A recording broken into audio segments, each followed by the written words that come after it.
पाहत आहोत जनकार्य न्यूज, जनतेच्या न्याय हक्कासाठी लढणारं एकमेव न्यूज चॅनल जनकार्य न्यूज।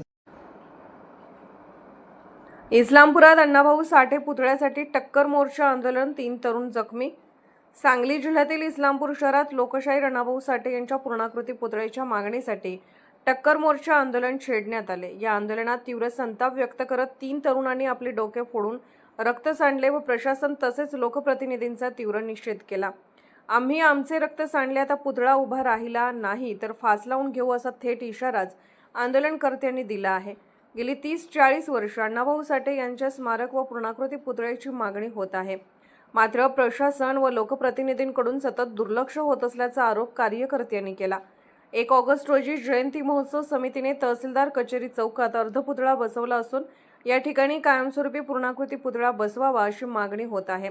मंगळवारी या मागणीसाठी काही कार्यकर्त्यांनी मुंडन करून निषेध नोंदवला होता। आंदोलनाची सुरुवात वाळवा पंचायत समिती परिसरातील क्रांतिसिंह नाना पाटील यांच्या पुतळ्याला अभिवादन करून झाली।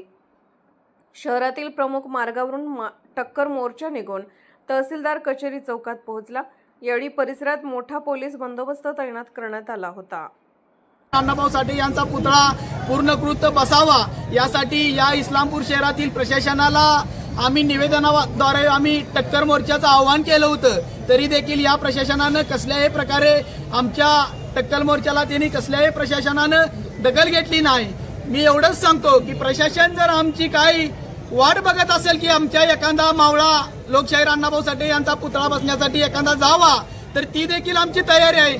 आज आम्ही फक्त रक्त सांडून थांबलो या, उद्या एखादा मावळा जर यातला एखादा जाणार असला तरी त्याची देखील आमची तयारी आहे। प्रशासनानं आम्हाला तसं सांगावं आणि काय चालू असलेला विषय प्रशासनानं 2019 साली झालेला लोकशाहीर अण्णाभाऊ साठे पुतळ्याचा ठराव तात्काळ जागा केंद्रित करावी आणि लोकशाहीर अण्णाभाऊ साठे यांचा पुतळा बसवण्यात यावं, एवढंच बोलतो। थांबतो। जय भीम, जय महाराष्ट्र।